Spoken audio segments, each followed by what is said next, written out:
안녕하세요. 오늘도 복된 날, 즐거운 날, 행복한 날, 신나는 날, 좋은 날이 되기를 축원드립니다. 그동안에 몇 분들께서 진지하게 질문을 주셨습니다. 그래서 제가 질문에 제대로 답변을 못한 것 같아가지고 다시 한번 이렇게 답변을 해보는 시간을 갖겠습니다. 불교에 대한 인식의 문제입니다. 우리가 어떤 불교를 받아들일 것이냐, 바로 이런 문제에 대한 이야기입니다. 부처님께서 돌아가시고 그 다음의 부처님의 말씀을 가장 많이 정확하게 듣고 그것을 전하신 분이 아란존자이십니다. 그래서 이 아란존자께서 입적을 하시기 전에 입적의 계기가 된 사연으로 내려오는 이야기가 있습니다. 아란존자께서 어느 날 길을 가는데 젊은 수행자가 부처님의 말씀을 외우고 있었습니다.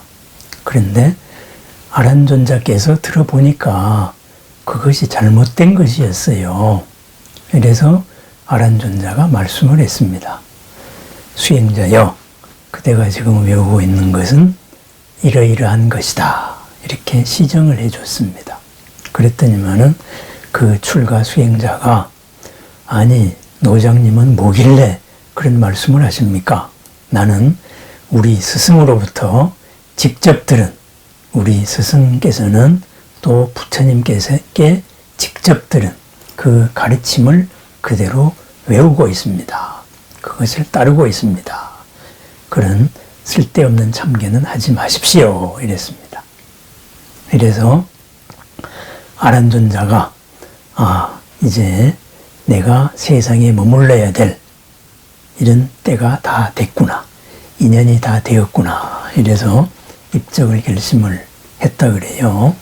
그렇게 해서 아사세 왕에게 하지 인사를 하러 갔다가 이런저런 사연으로 강 한가운데에서 입적을 하셨습니다. 그래서 이 아란존자의 탑은 강 양쪽에 있지요.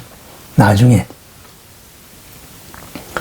인도를 통일을 했던 아소카 왕이 부처님의 제자들이 사리탑에게 이렇게 인사를 올리고 공양을 올릴 때도 가섭이나 목련이나 수볼이나 여타 모든 부처님의 제자들에게는 10만 양의 해당되는 공양을 올렸는데, 그죠?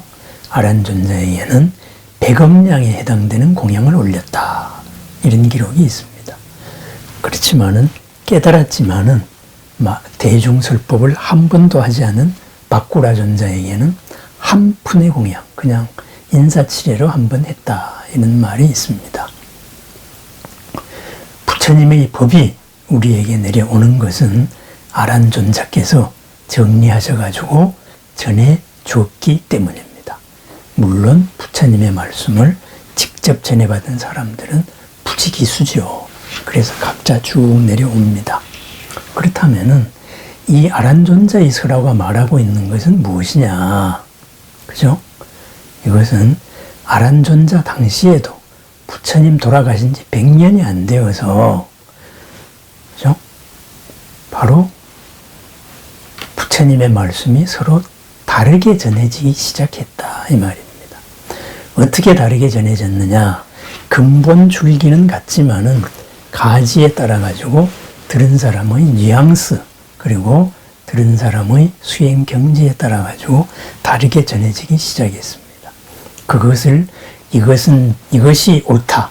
이렇게 해서 가지까지를, 중심을 말고 격가지까지를 통일하는 작업은 무의미하다. 이런 판단이 났기 때문에 아란존자께서 내가 세상에 더 이상 평지풍파를 일으킬 수는 없다. 근본적인 부처님의 바른 줄기가 내려가면 된다. 아마 이래서 입적을 결심하시지 않았나, 이렇게 추론을 해 봅니다. 그랬습니다. 근래에 보면은 여러 가지 불교들이 다양하게 들어오고 있습니다. 물론 여기에는 한국 불교 자체의 책임이 많습니다. 500년 억불 정책이 계속되다가 보니까 우리 불교에서 교학의 체계가 무너졌습니다. 그 무너진 한국 불교의 교학 체계의 빈 틈바구니를 일본을 비롯한 이런 현대 불교학이 들어왔고, 그 다음에 남방 불교가 들어오고, 티베트 불교가 들어오고, 이렇게 해서 다 지금 중구난방이 되고 있습니다. 다 옳은 불교들입니다. 그렇지만은 그러한 것은 그 지역의 문화가 반영된 아란존자께서 일찍이 보셨던 바와 같이 가지들이 많이 다른 불교들입니다. 한국 불교의 교학이 무너지다가 보니까 생긴 일이었죠. 그렇지만은 우리 불교의 자정력에 의해서 남방 불교가 부처님의 직설이다, 이렇게 해서 들어온 다음에도 벌써 20년이 넘었지요. 이렇게 연구를 해보니까 그것은 이러이러한 거구나. 이래서 수많은 우리와 다를 바 없는 이런 것들이 다 드러났습니다. 남방불교, 상자불교라 그러죠. 그것은 본인들이 붙인 이름입니다. 부처님 당 이후의 테라바다 불교하고는 다른 것이죠. 연구에 의하면은 20개 부파 가운데 경량부에 속하는 어떤 부파의 흐름 같다, 이런 논문도 제가 본 적이 있습니다. 또한 부처님께서 직접 들었다는, 부처님이 쓰셨다는 언어, 빨리어, 부처님은 빨리어 쓰신 적이 없습니다. 부처님은 그 지역의 마가다 언어를 주로 썼습니다. 또한 부처님께서는 언어를 통일하지 않으셨습니다. 그 지역에 따른 언어를 써라, 이랬습니다. 이 말은 무슨 말이냐? 깨달음의 내용은 그 지역 환경에 맞게 전달되어야 된다, 이랬습니다. 그 가운데 빨리어를 쓰는 마가다의 한 지역, 그 지역의 3장이 스리랑카로 전달이 되어서 현재에 내려오고 있습니다. 그죠? 그렇다면은 이 빨리어를 쓰는 남방에 지금 테라와다 불교의 교학을 이루고 있는 가장 근본 체계, 청정도론입니다. 청정도론은 언제 결집이 됐을까요? 부타고사에 의해서 결집이 됐는데요. AD 400년대에 결집이 됐습니다. 서력기원으로 AD 400년대 중반입니다. 결국 5세기에 이제 결집이 된 거죠. 그리고 이러한 청정도론으로서 남방의 테라와다 불교, 지금 자신들의 말로 테라와다 불교가 결집되기까지 거기에서는 200여 년 동안 대승불교와의 참 피눈물 나는 서로의 다툼들이 있었습니다. 왕조가 바뀌면서 서로 다툼이 되었고, 부타고사가 청정도론으로 정립을 하면서 왕가의 후원을 받아서 실론이나 이런 데서는 테라와다 불교의 전통이 확립이 되게 된 거지요.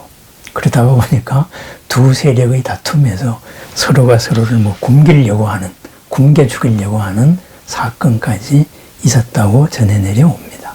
그러면은 우리가 북방불교에서 연기법을 새롭게 해석을 한 공예 사상을 이루어낸 용수, 나가르주나는 언제 사람일까요?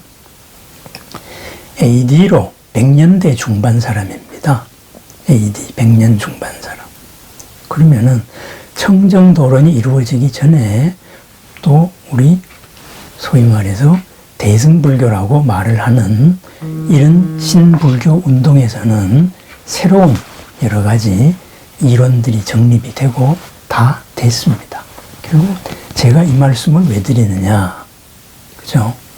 부처님 당시부터 내려와 가지고 자신들의 말대로 교학 체계가 완비돼서 현재에 전해지는 게 아니에요.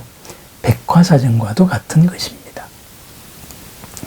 서력기원을 전후해 가지고 우리 인류 문명사에 크나큰 폭발이 일어납니다. 그것이 뭐냐? 문자화되는 것입니다. 부처님의 말씀도 그 즈음에 마련되어 그 즈음에 해서 바로 구전에서 구전으로 내려오다가 문자화됩니다. 문자화돼서 북방에서는 인도 본토에서는 통일 언어, 소위 말해서 표준어, 그죠? 여러 가지 방언의 표준이 되는 산스크리트로 많이 정착이 되었습니다. 그리고 이것은 불교만 그런 게 아니고 힌두나 이런 데도 다 마찬가지입니다. 그러면 그 방대한 문헌들이 그전에는 어떻게 됐느냐? 입에서 입으로 전해 내려왔습니다. 입에서 입으로 전해 내려오다가 보니까 어떤 일이 생기느냐? 그죠? 일반 사람들은 접근을 못 합니다. 입에서 입으로 내려오는 집단, 그 종파, 이 종파에서의 의식과 의식으로 비밀리에 내려오는 겁니다. 딴 데 사람은 접근하려고 해도 잘 안 가르쳐 주는 거예요. 그런데 문자화 됐다는 건 뭘 의미합니까? 누구나 볼 수 있습니다. 그죠? 내부에서 내려오던 것이 오픈된 겁니다. 완전히 어떤 이제 문화의 대전환점입니다. 그러다가 보니까 이렇게 문자화 되면서부터 대승불교 운동이 폭발적으로 일어났습니다. 뭐냐? 부처님을 믿고 이러고 신앙적으로 그리고 살아왔는데 이거 접하고 보니까는 저분들은 다른 얘기를 하고 있구나, 자기들끼리. 그래서 저것은 우리 조상들로부터 들어내려온 그런 불교가 아니다. 저것은 우리가 부처님으로 신앙해온 저거하고는 뭔가 거리가 있다. 이렇게 해서 일어난 게 대승불교입니다. 얼마나 전문적으로 자기들끼리 싸웠냐 하면은 이집계 부파 안에 동산주부와 서산주부라는 파가 있습니다.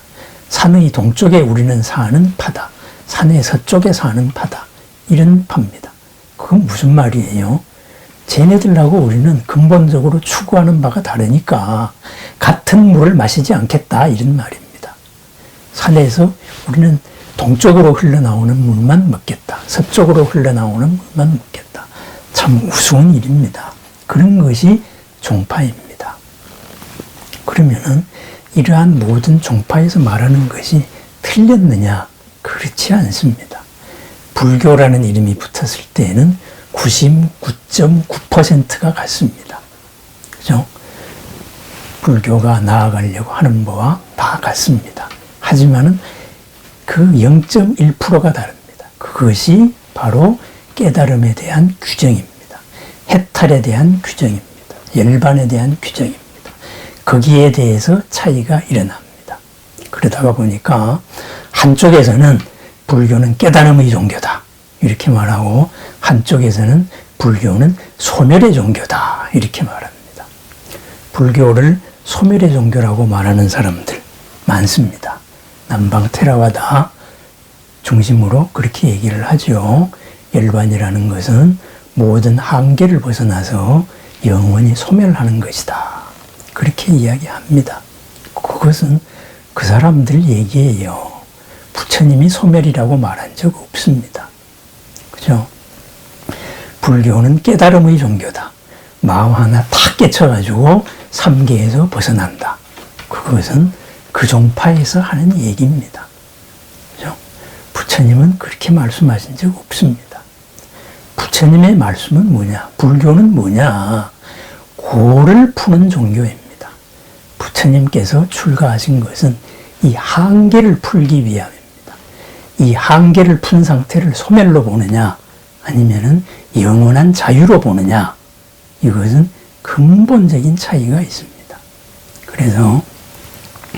그렇다면은, 그래서 부처님께서 처음에 법을 설해라, 정법선언에서도 처음도 훌륭하고 중간도 훌륭하고 끝도 훌륭한 법을 설하라 그랬어요. 많은 사람의 이익과 안락을 위한 법을 설하라 그랬어요. 지금 당장의 삶에 이로움과 평안을 줄 수 있는 것, 행복을 줄 수 있는 가르침, 중간에도 이익과 행복을 줄 수 있는 가르침, 마침내 영원한 이로움과 영원한 행복을 줄 수 있는 가르침, 그것을 조리에 맞게 완벽하게 설하고 거기에 도달하게 하라. 이것이 불교가 있는 목적입니다. 그래서 불교는 흔히 말하는 깨달음의 종교도 아닙니다. 틀린 것은 아니지만은 그것이 맞는 것도 아닙니다. 불교는 소멸의 종교도 아닙니다. 틀린 것도 아니지만은 맞는 말도 아닙니다. 부분입니다. 궁극의 영역에서는 우다나에서 말한 대로 궁극의 영역에서는 이 관점에서 보면은 이 논리가 성립되고 이 관점에서 보면은 이 논리가 성립됩니다. 그래서 이런 영원한 소멸을 위해서 또는 영원한 펑 하는 한순간의 깨달음을 위해서 현재의 삶은 의미가 없는가, 벗어나야 되는 한계에 젖은 괴로운 삶인가, 이렇게 바라보는 사람들이 있습니다. 그것은 그분들이 그렇게 바라보면 됩니다. 대승불교에서는 그렇게 바라보지 않습니다. 왜 대승에서는 보살이라는 말을 쓸까요? 그죠? 현실의 삶을 부처님의 전생과도 같이 긍정적으로 바라봅니다. 현실의 삶에서 일일이 모든 것을 거쳐가면서 모든 정거장을 거치면서 한 계단 한 계단 한 계단 수행의 단계로 올라가는 이 삶도 매우 훌륭한 삶입니다. 부처님께서 원하시는 삶으로 파악하는 것, 그것이 대승불교의 입장입니다. 그렇지 않다. 현실의 삶은 반드시 이것은 벗어나야 될 지긋지긋한 삶이다. 한계 속의 삶은 너무 괴로워. 이렇게 바라보는 입장도 있습니다. 그래서 나는 초특급 열차를 타고 한 방에 궁극의 목적지에 도달하겠다. 그것은 출가 수행자들의 삶입니다. 그것이 틀린 것도 아닙니다. 한계 속을 살면서 이 변화해가는 과정, 이룬 것이 무너지고, 그죠? 또 항상 새로운 것이 드러나는 것을 언제나 즐겁다, 보람있다, 이렇게 날마다 좋은 날로 받아들이는 사람도 있겠고, 해봤자 뭐라냐, 어차피 망가질 거, 이렇게 부정적으로 바라보는 사람도 있을 수 있습니다. 그것은 각자의 불교관을 선택하기 나름입니다. 그래서 이런 종파의 입장으로서 전체다, 이것이 무엇이다, 이렇게 규정하는 순간 그것은 그분들이 관념 체계에 갇히는 겁니다. 자신들의 관념 체계, 자신들이 족보, 우리는 부처님으로부터 몇 대다, 남방불교나 북방불교나 모든 종파들이 다 그렇게 주장합니다. 참 우스운 일입니다. 부처님을 대신한 사람은 사리불과 목걸련밖에 없습니다. 부처님보다 먼저 돌아가신 분이죠. 그래서 그 두 분 상수제자가 돌아갔을 때 부처님께서 수많은 대중 앞에서도 마치 이것이 텅 빈 것과도 같다, 이런 말씀도 하셨습니다. 듣는 제자들이 얼마나 섭섭했겠습니까? 그런 말씀도 하셨다 이거죠. 그렇다면은, 그죠? 부처님으로부터 몇 대다. 부처님께서 후계자 지명을 안 했는데 그게 무슨 의미입니까? 그것은 자기들 종파의 주장입니다. 그죠? 그것을 우리가 받아들일 이유가 없습니다. 그걸 가지고 우리가 이렇게 이것만이 옳다. 그것은 집단 이데올로기입니다. 그 집단의, 그죠? 이 집단으로서 우리가 세상의 중심이 되겠다. 욕심이지요. 그죠? 부처님께서, 그렇다면은 부처님께서 설법을 하실 때도 오해의 소지가 있으니까 이 내가 쓰는 마가다 언어로서 반드시 경전을 전해라, 이렇게 했을 거 아닙니까? 각 지역의 언어로 전해라 그랬어요. 그래서 상인들의 루트를 따라가지고 쫙 퍼졌습니다. 지역과 지역을 이동하는, 가장 많이 이동했던 사람들. 불교가 그렇게 전파되고 그래서 보편성을 가지게 됐던 거예요. 그랬습니다. 이렇다가 보니까 우리는 불교의 가장 기본, 고를 해결한다. 나의 지금 한계, 나를 가두고 있는 한계를 푼다. 여기에 항상 중점을 두면 됩니다. 이것이 처음도 훌륭하고 중간도 훌륭하고 끝도 훌륭한 사. 그래서 점점 더 나아가는, 향상으로 나아가는 자유와 자재로 나아가는 이익과 안락과 행복으로 나아가는 이 과정을 즐겨야 됩니다. 어제보다 더 나은 삶, 부처님의 가르침을 통해서 이것을 즐겨야지. 궁극의 목적은 이거다, 깨달음은 이거다, 소멸이다, 아니면은 뭐 깨달음이다, 뭐다, 그거 의미가 없습니다. 부처님께서 만들어준 지도로 우리는 나아가면 된다 이겁니다. 이것이 근본적인 불교관에 대한 이야기입니다. 그 다음에 뭐 식과 식이 끊어짐이 있느냐 이런 질문이 있었어요. 그렇습니다. 있습니다. 그죠? 우리가 식이라는 게 뭐예요? 우선 표면의식이 있습니다. 그죠? 우리의 생각은 항상 대상을 찾고 있습니다. 인이 연을 찾고 있습니다. 인이 내부의 인이 밖의 연을 찾는 작용. 이것이 식입니다. 거기에 의도가 들어갑니다. 상카라, 행입니다.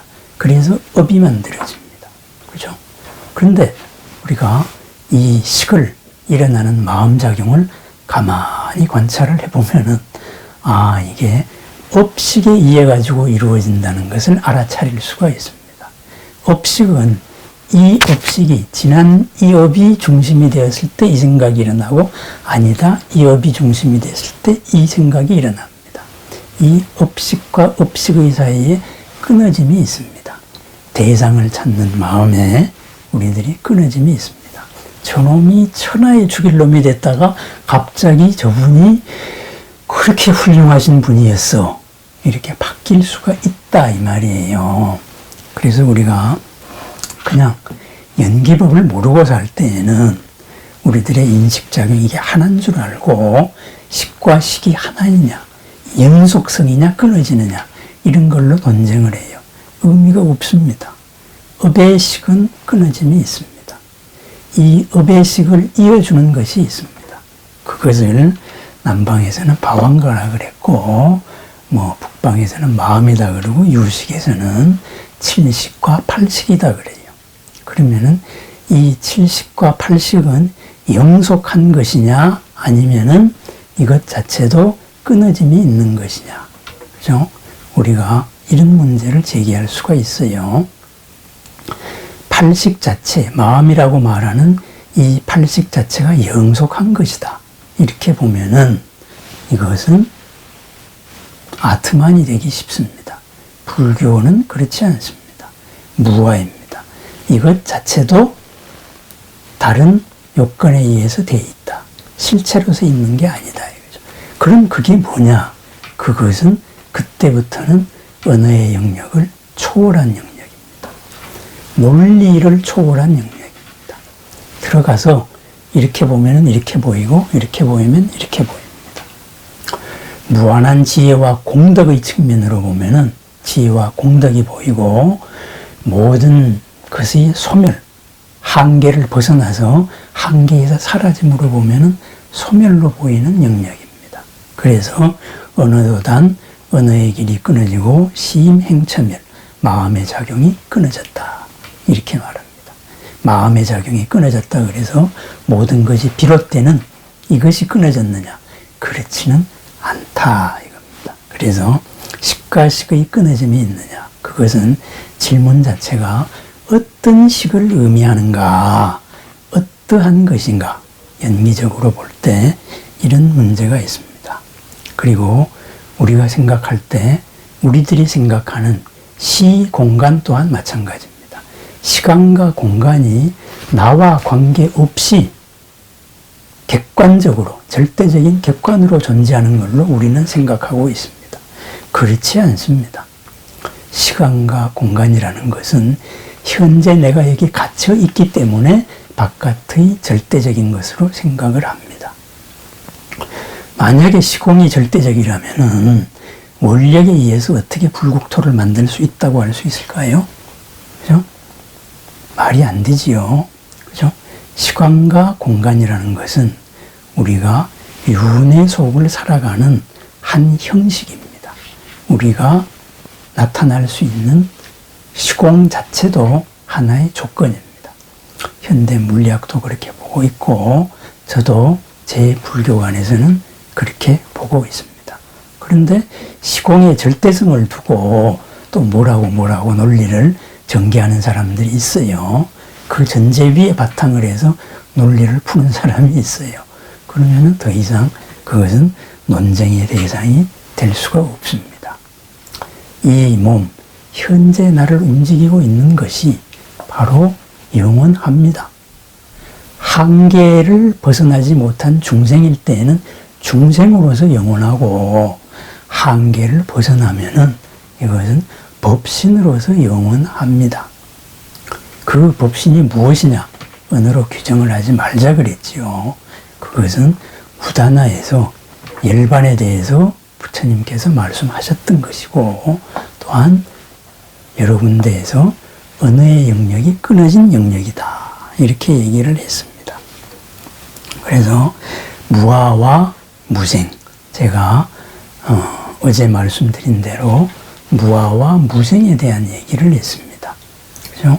무아라는 측면과 무생이 모순된 것 같지만은 사실은 그것이 하나다. 이것이 금강경의 입장이라 그랬거든요. 그와 같이 우리의 이 무아성과 영원성, 이것은 하나입니다. 사리불이 목련을 만나가지고 부처님께 가자라고 말했을 때 첫 번째 한 말이 그겁니다. 불사의 문이 열렸다. 죽음 없는 문이 열렸다. 스승을 찾아가자 그랬습니다. 부처님께서도 말씀하셨습니다. 불사의 문이 열렸다라고 말했습니다. 죽음 없음이 열렸다 그랬습니다.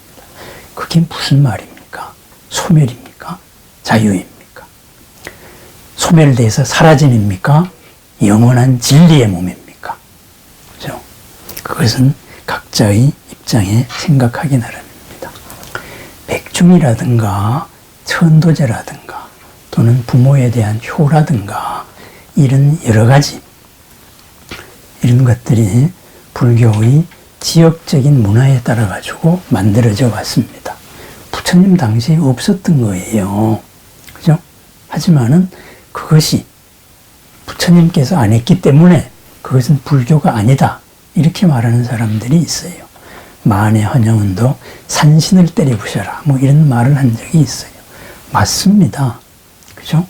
그렇지만은 그 인연을 계기하지 않았을 때 우리 불법으로 올 수 없는 수많은 사람들이 있습니다. 인도의 불교가 중국에 들어왔을 때 효의 문제를 해결하지 않았더라면은 우리는 불교를 접하고 있지 못할 것입니다. 효의 문제를 우람분절이나 이런 설화로서 해결을 했습니다.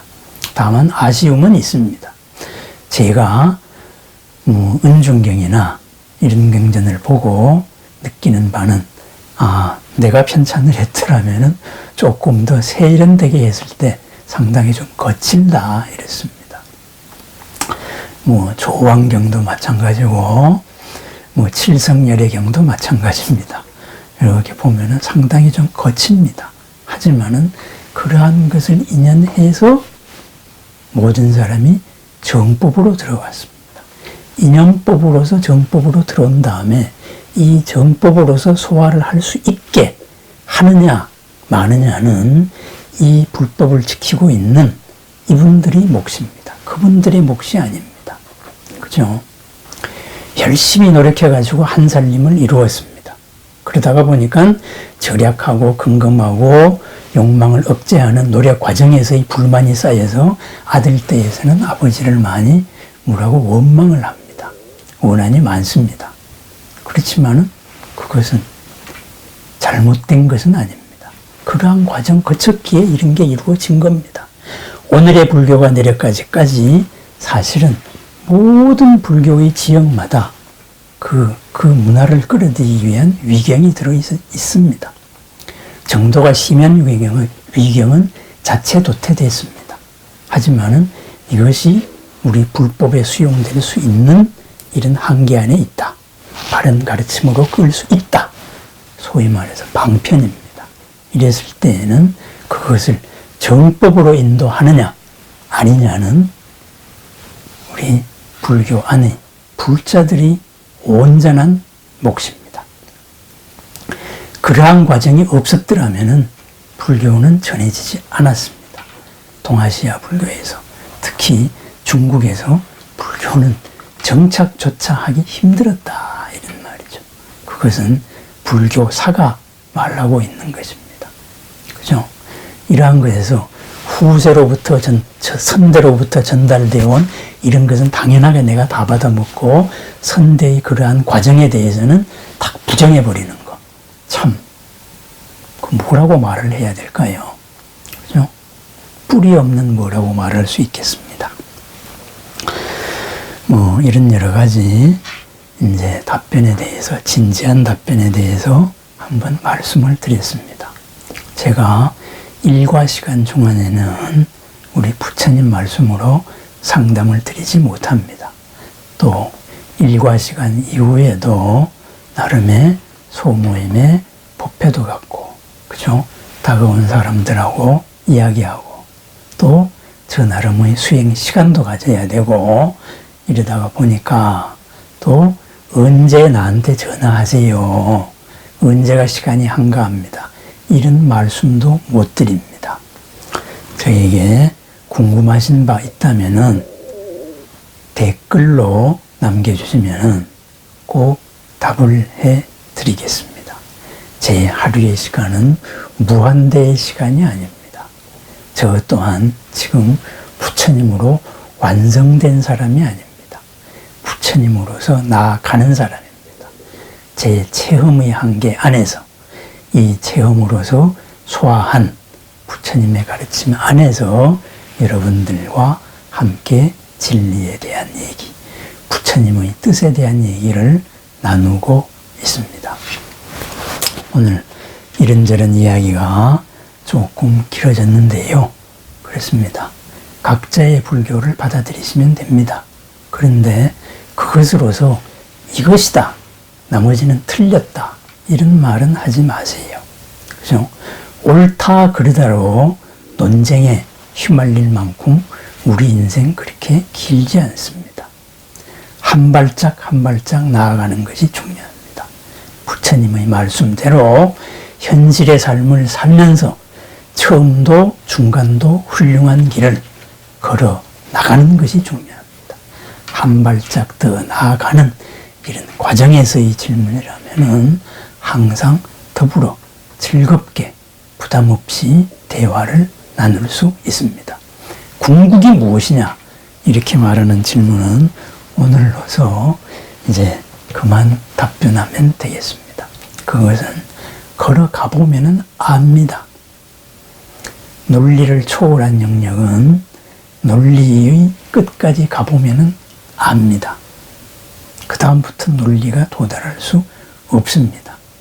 현대 물리학의 방정식이 빅뱅까지는 들어왔지만은 빅뱅 이전은 아직 풀 방정식이, 완벽한 방정식이 없는 것과 같습니다.